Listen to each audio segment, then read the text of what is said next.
Hello, my name is John Cassidy-Rice. I have the pleasure to be your host for this podcast.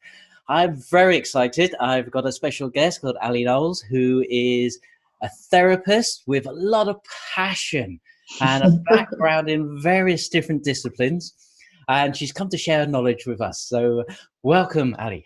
Thank you very much for having me. I love the passion bit, especially this time in the morning. Yes. Yeah, we're recording this reasonably early in the morning. And, yeah, thanks, John. You've already seen 2 clients. So, all yours. Right, excellent. So what you're known for is Ollie with superpowers. So before we get into that, can you tell me a little bit about your background and how you become a therapist? And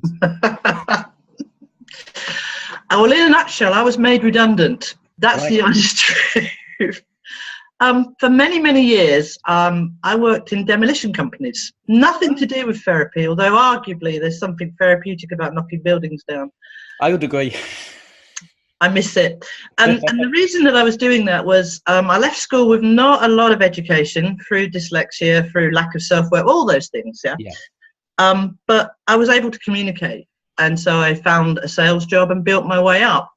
But the biggest thing was this lack of self-worth, and all of my friends had nice jobs, nice cars, good names, and I didn't have anything. So I built my way up. I actually made it to a directorship. Wow. And that meant I had a lovely car, nice suits, loads of money, and every night I could talk about this wonderful contract that I did and hold my own with my peers. Excellent. And I got made redundant, which hurt. And I had a bit of spare time, and I started with hypnotherapy because it's always fascinated me. I thought it was all rubbish and stage trickery. Yes. It's not, guys. It's powerful. It's a very, very useful therapeutic technique. But I didn't intend using it. I was going to go back and, knock more buildings down. But somewhere in the middle of that course, and if anyone takes on a course, be mindful of this. You might be doing it to be a therapist, but it is 9-10 months of therapy. By the end of it, I realised that I had this chip on my shoulder and I wasn't really happy. And what I was doing was to fit in, and it wasn't working. But I found something in learning techniques and helping people that I was naturally good at rather than having to fake it. Right. And it kind of took off from there, really. So what happened next was I qualified. Don't know how. Dyslexia was fun because lots of written work. I had lots of help. I started working with adults because that's what we've been trained to do, but I'm quite childlike, so people brought me their kids. And I realised that telling a kid that they need resilience or they need more self-worth, they could spell it, but they didn't know what it meant. Right. And asking them to deal with an emotion. What is an emotion? Where does it live? What does it look like? They had no idea. How can they change something they can't touch or feel? So I had to simplify it. And to be honest, for me and probably anybody else that has any kind of learning disability, simplifying things makes life easier. But then I realised something else. Even people without dyslexia or any other disability actually prefer things simple. Yes. So I broke everything down I'd been trained in, because as you know, I then went on to learn NLP, which is incredibly powerful. I did CBT because you can't not have CBT. No. And I found myself like a sponge. I just had to have everything, play therapy. But all of it needed simplifying. All of it had really good bits, but none of it had a perfect checklist to work with every child because they're so individual. But by doing that and taking the best, I could create or have a toolbox that would work for every child. So that's what we did, and we called it the Ollie model, and it basically is simplified every therapy out there. Fabulous. Most powerful thing it does, though, is most therapies fix people. Yes. Which is lovely because that's where we go. But if you're broken, you have to go back and be fixed again. Yeah. What we do from the off is we teach young and old how to use the techniques that I've been taught, taking it out of the ivory towers, showing them how to do it so they can empower themselves. Yes. Which means they don't need to come back. Absolutely rubbish business model, but it makes you feel good on a Friday night when you know. Definitely. For me, one of the things I think you said there that I think is profound is that playful nature, which I do believe is at the heart of both NLP, hypnosis, and sometimes gets lost where people are kind of justifying their situation. I think the scientific side is really important, but the playfulness, we're often so serious about it. I think it's the role, isn't it? It's when I was younger, the thought of ever seeing a therapist, apart from one, you couldn't afford to see a therapist, only posh people did that. There was this very grown-up thing. So you kind of had the sense you'd walk into the room and they would naturally look down on you because they were going to be more educated and very, very serious and sit behind a clipboard and tick sheet.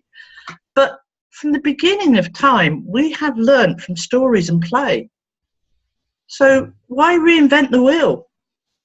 We can, honestly, young or old, regardless of what they come to see me about, by making it a little bit playful, in the right place. Obviously, some things are very serious and they need to be taken seriously. Yes. But the greatest way to move on or interrupt any kind of pattern that you don't want to be in, emotional pattern, is laughter and fun.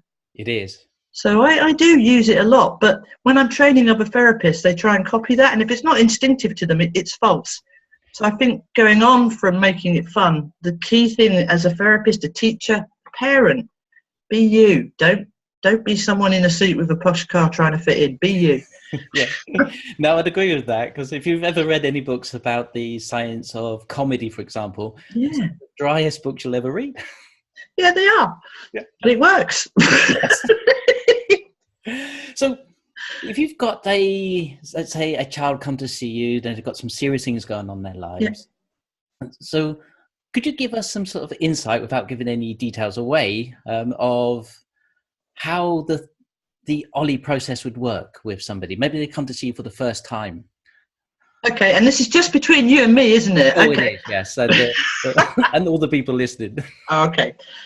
Yeah, I want to share it because this isn't Ali on a pedestal. This is let's make the change our kids need, because it's the only thing that's going to make our world right in my mind.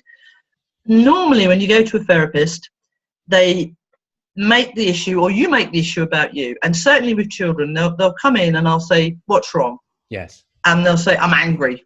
How do you know you're angry? I've been told I'm angry. Now that's an adult's perception of how that child's behaving. Oh, that looks like anger. He must be angry. Yes. But that's just the tip of the iceberg of probably what's going on with that child. But kids are too young to understand. Actually, I feel guilty and a little remorse and, my low self-worth. They can't do that. And because they can't deal with what an emotion is, you really struggle to get any further. So the first thing I needed to do was break down that generalization, because if I just try and talk to a child who's hell-bent, they're just angry, I'm not going to get anywhere.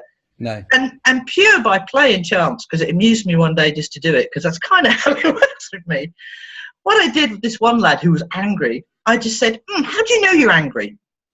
And when I made him really think about it, he said, well, I get this feeling in my stomach. NLP. I thought, oh, this is interesting. So I said, can I? And I just reached in, with his permission, of course, and I pulled out and went, oh, hello, angry. And the child just looked at me, gone out. And what I'd done is, my hand is quite small and cupped. I've made angry small. I pulled it away from the child. I've disassociated it from the child. Now I can say, what's going on? Why are you so angry? And once the child has stopped thinking I'm a complete loon and decides to join in, it's easier for the child to tell me what's wrong with this part than what's wrong with them, for loads of reasons. It might be something they don't want to disclose, they don't want to get into trouble, maybe something they don't understand. NLP again. Now, I don't know why you're angry, and this little lad doesn't know why you're angry, but if we were, powerful word, and the strangest thing happened, and it was pure fluke when I did this the first time.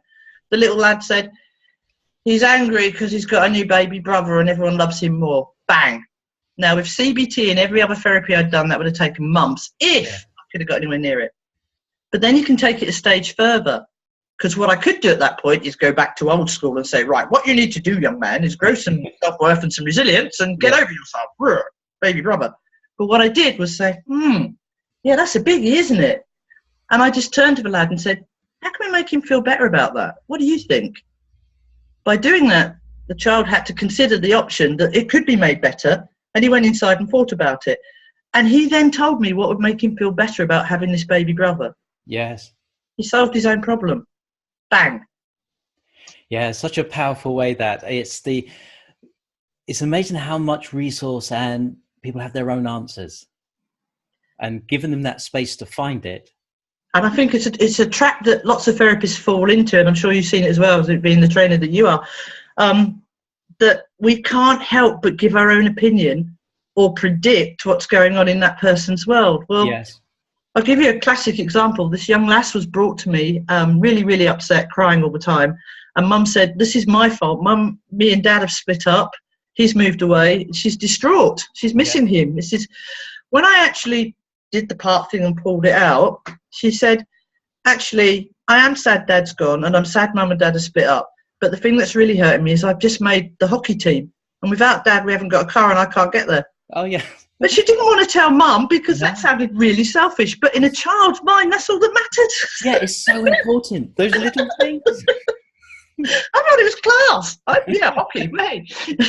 But that's what I mean about too often we predict. We do it as parents and as teachers. We shouldn't do it as therapists. Most therapists are trained not to do that and to step into that person's model of the world. But we all fall into that trap. Yes. What you need, what I would do, no. And I think sometimes it makes us feel good to have an answer. Of course it does. Yes. But then, and again, this is a very personal opinion because I'm starting training people now, and I know you're a long way down the road, sort of master on this. But one of the key things that I'm going to drill home is I do not want your opinion. I want your ears. Listen to what they're saying. Listen to what they're telling you, and then ask them the questions. 2 ears, 1 mouth. Use them, huh? Yeah. Well, I think it's when you go in for an NLP course or hypnotherapy or any training, in fact, it's I think one of the key things that the trainer, which is I feel much more as a guide, has to keep in mind is discovery is more powerful than giving somebody the answer. Oh, completely. And I mean, let's just look at this. As much as what's happening in schools is a whole nother podcast, but that's kind of what we're doing, isn't it? We're kind of saying, right, this is the answer to that question. We'll hit the stats and, everyone will be really happy with us. But imagination, we have one for a purpose. Yes. Working something through, doing it yourself is far more rewarding than someone fixing you. Because you have to go back to be fixed again. Yeah. It's not rocket science. No. And I think that's also a process of being allowing to make mistakes. Yeah. You don't have to be right.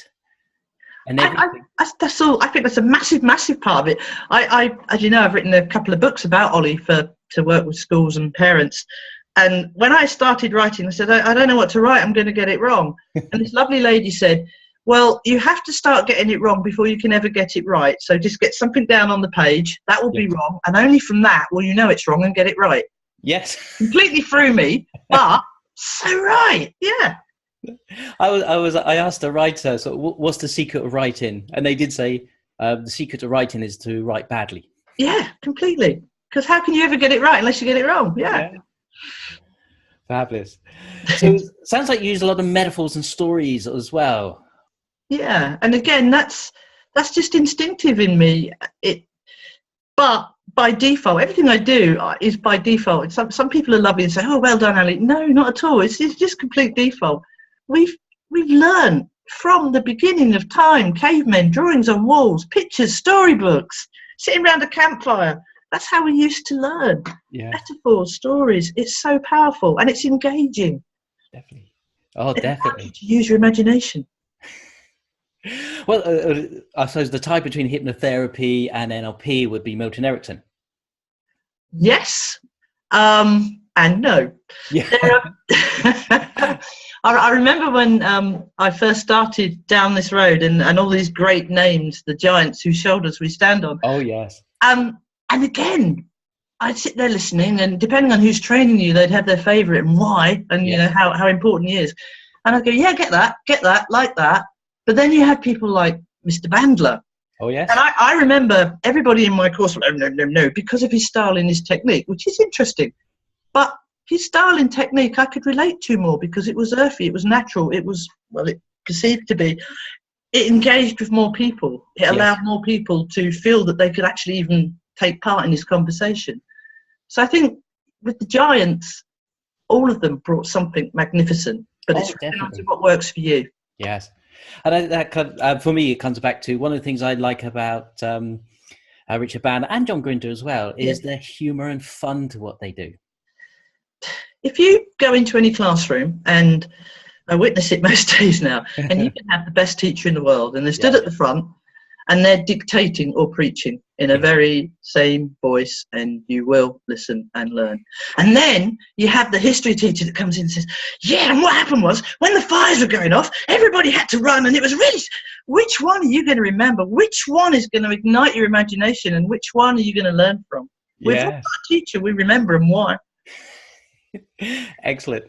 So I know you've got this new venture. You've mentioned it briefly about starting to train people in the methodology. Yeah. So where's that at the moment? Oh, right. Thank you for asking.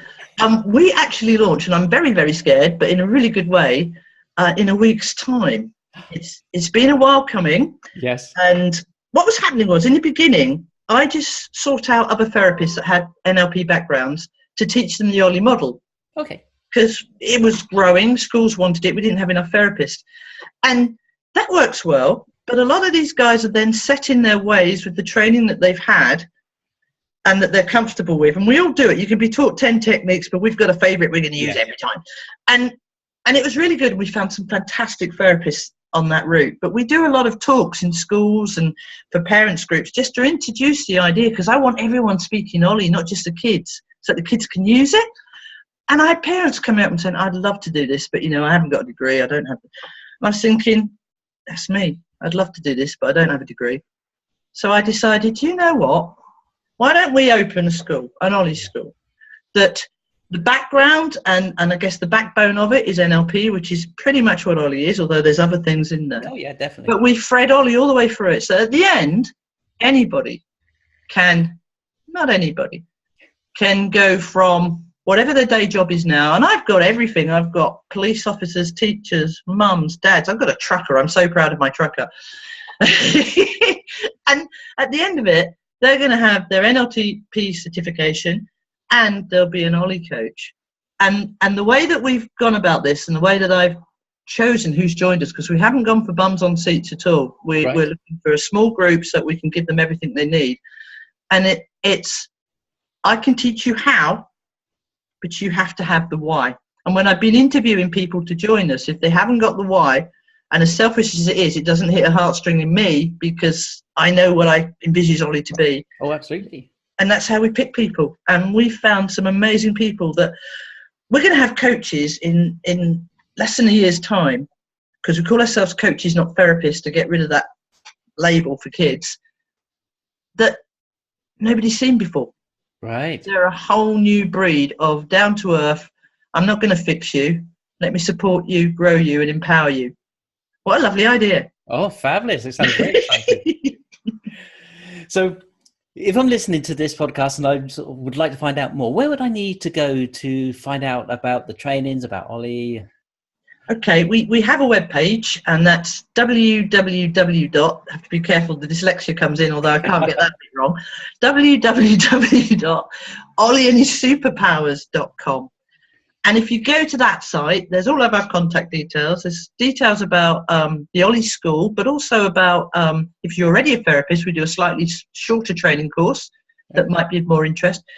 How parents can get involved, teachers can get involved, and a lot more about the techniques and obviously stuff from people that are using this, from teachers and parents, telling you what they think about it rather than me waxing on, which I think is quite important and powerful. Yeah, no, definitely. And what we'll do, we'll also put the links on the websites, and so people can go ahead and find that. So final question, because one of the things benefits in my life is that I'm also dyslexic. So what insight have you taken from your life from being dyslexic that would be worth sharing with somebody who thinks that they may have a bit of dyslexia or be dyslexic? I think not just the dyslexia, but anything that you consider any kind of disability. It's not great. It'd be better not to have it. But here's the thing I've learned. For every disability, there is an ability you just don't realise you've got. Mm. My inability to spell, if I'd been able to spell and read really well, I'd be a lawyer or I'd be building rockets. I was born to be a therapist. And if it hadn't been for my dyslexia, I wouldn't be sat here doing what I'm doing now. I think everything happens for a reason. That's not a religious thing, that's a fact thing. Yes. My dyslexia has opened doors that I would never have got through without it, in me as well as the world. And I think everybody that's got that thing that they think's holding them back, if it is holding you back, it's because you're going the wrong way. Listen to it. Yes. Oh, fabulous. That reminds me, I think the quote's from a guy called David Freeman, who is probably one of the most famous people you've never heard of. He essentially makes Hollywood movies work. Oh. And the reason I like him is I come across one of his quotes that said, he said, you know the thing that made you weird as a kid? The trick to life is to make life pay you for that. Yeah. And he said, the thing that made me weird was I loved watching movies and deconstructing them. Fair play, yeah. Yeah, absolutely. So, and I think one of these sort of things, philosophies on life is that anything that you think is holding you back is actually a gift. One of my favourite sayings is, if it's not going right, go left. Yeah. Excellent. I love that. Thank you ever so much for your time, Ali. Thank you. Pleasure as always. Anybody who's interested, please do contact her. She's full of enthusiasm. Even at this time in the morning. Yeah. And we haven't mentioned it. She's a TEDx speaker. So, the word's getting out there. So yeah. Thank you. Thank you for your time. Right. Until next time. See you soon.